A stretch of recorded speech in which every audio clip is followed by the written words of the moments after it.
very, very long time.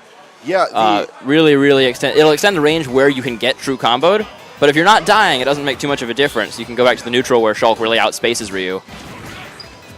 And we are on Town and City for game 1. Immediately into the Buster art. And this is actually a very interesting pick from Coyors, but I like it. The decreased knockback that he's going to have to deal with, it's going to make Gen's DI a little bit off as far as like how he's going to take the aerial assaults. And we've seen Coyors, both in this set and the last one, we've seen him make very good use of Shulk's mobility and his spacing on neutral air. He's getting all the conversions off of those landing nairs, even if it's just a little extra % off something like nair jab. But he's still making sure he gets all of the % he can and staying at a fairly safe range. And Ryu certainly not the best range. Probably his biggest weakness as a character. Coyors is going to have to be a bit more careful with sitting in the jump art throughout this set. We saw him use a lot of it against King Arc, but wow, he's dead. Yeah, just like that. Yep. He takes a little bit more damage in jump art, which is what I was getting at. And if he gets a little too antsy, that extra damage just adds up so quickly for Gen, based off of how well he's able to convert his hits and then how quickly he recognizes a situation where he can go from playing the regular neutral as we know it to recreating some famous scenes from Jaws. Well said right there. We have not seen Coyors be able to get this first stock off, and Gen is really starting to run away with this as he gets a focus attack, but just an F tilt off of it. That could have been the game right there. But now we have Coyors in the smash art here. Oh, he was going for that edge guard. Gen went as far as he could down below the stage.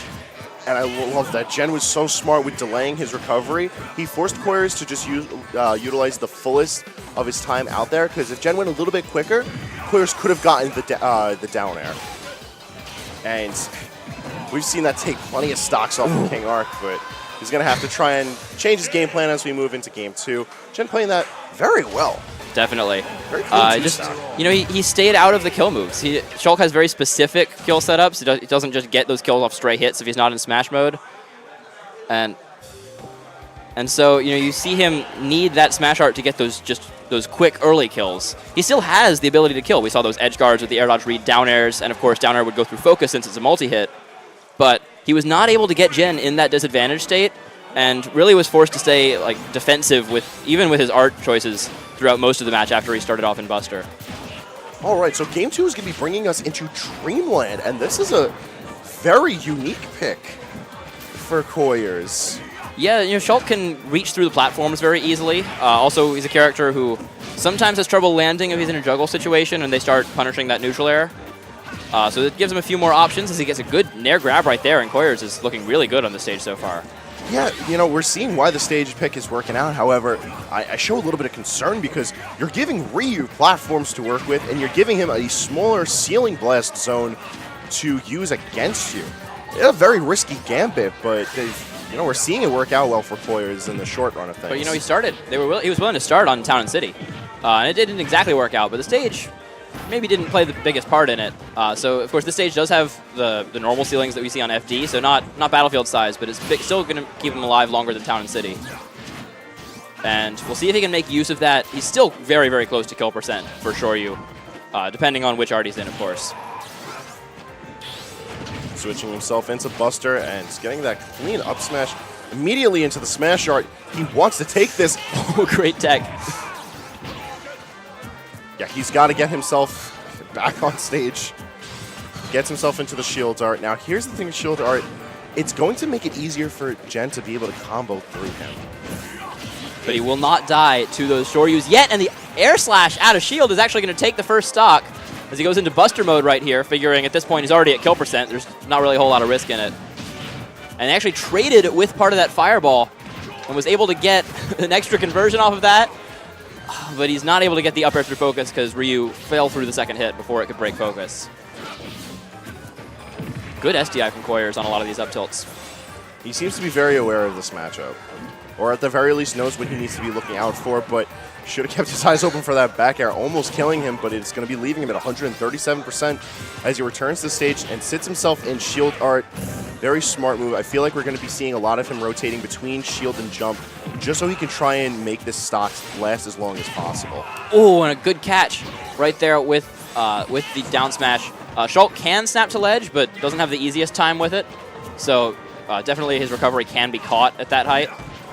And now he's still alive at 164, and he waits for shield to come back on. At this point, I believe Shoryu will kill through shields. But nothing else will kill if he's in shield art. So if he can stay alive and long enough to get shield back, it's going to be tough for Gen to find the stock. And let's see what he goes to off stage here. It looks like it's going to be jump. Just the empty land. He's landed with Nair so much. The no mix-up going out from Coyors. I mean, doing nothing really is an option. And he's back into shield. Again, I'm pretty sure he'll die to Shoryu, but very little else. He went for the hardest of reads, but you can't be doing on a character with a solid ledge roll. Good Nair right there, but good Nair on the other side. Going to take it off the top. Living to 208% though, and just 2:45 left on the clock with Coyors having a 75% lead. Does not look like he's playing for a timeout though, that's for sure. No, this Shulk's looking fairly aggressive. He's looking very smart though with his aggression. He's making sure not to move too far into Gen's space because Shulk doesn't really have the speed to contest what Ryu brings to the table. Definitely a severe lack of frame data compared to almost anyone, but especially Ryu. But that reverse hit of back air in Smash Art is actually going to take it. That looked like the sweet spot too. That was right on the base of the blade. There is a part of that reverse hitbox that just sends you ridiculously far. And with the Smash Art activated, he's able to get the kill right there, and he's moving on. Pretty dominant performance in that game. We'll go to a game 3. Let's see what the counter pick is from Gen here. They've already played game 1 on what is potentially Ryu's best stage in Town. I know some Ryu's favorite Town, some FD, some Battlefields. He's going to go Lilat. That's an interesting choice. I like this pick for Ryu, though. A lot of his options are able to pick through the platforms based on the fact that they're so low. A lot more unconventional to the other tri-plat stages. There are 3 platforms. It is still a tri-plat. However, what I feel is really going to assist is the fact that Ryu's projectiles cover a lot more space and deny that space from Coyors. Definitely, and especially when you see Lilat's tilts start to activate, you can find a position where you can just make it cover the platforms and the ground, and just force your opponent into an uncomfortable situation. However, Coyors not shying away from still playing the long-range footsies games as he's using these back airs to try and just space out Gen, force him into his zone, and Gen's paying the price as far as percentage goes. And yeah, he did a really good job in the Buster Art right there. Attacking on a lot of damage, barely taking any. And the double forward air is almost going to kill as it gets Gen way off stage. Waits for the focus cancel and gets the kill with forward air. Beautiful edge guarding sequence by Coyors, and he's 1 stock away. Yeah, Coyors looking really fresh on this Lilat pick. All of these stages that are just seeming so solid for Ryu are just working so well into Coyors' favor. And he just has such solid awareness of what he needs to be doing. And the jab dash attack right there, even a jab Shoryu probably wouldn't have killed at this early of a percent in shield art. Now he's out of shield art, but we'll see if he can stay alive till it comes back. Oh, he goes for a down air. He wanted it so bad. You could feel it, but either way. He does get on to the ledge, but the Nair is going to be punished by a Shoryu out of shield. But a 50% lead here. Game 3 of Winner's Quarters. Coyors looking so good in the neutral right now. Just switching to the smash keeping Gen out, and he's trying to end it right now. Right there, he gets out of that string a little earlier than he might otherwise. Of course, you take extra knockback in the smash art. So those low percent combos actually won't work as well for Ryu. Goes for the Minato purge there, the up throw up air. 50-50. And the up air there is going to take it. Coyors is going to winner's semis, where he's going to take on Shinji. Yo, if you're a Shulk player in the crowd, take notes. This is looking like crazy, yeah. This man is coming in hot into winner's side. Yeah, Coyors doing a spectacular job, and he is already into top 8. Guaranteed top 5 as he plays Shinji next. So now it's all a matter about who we've got on next, and if I recognize that shirt, we've got Mr. E. So this is E and the Kill Sage. So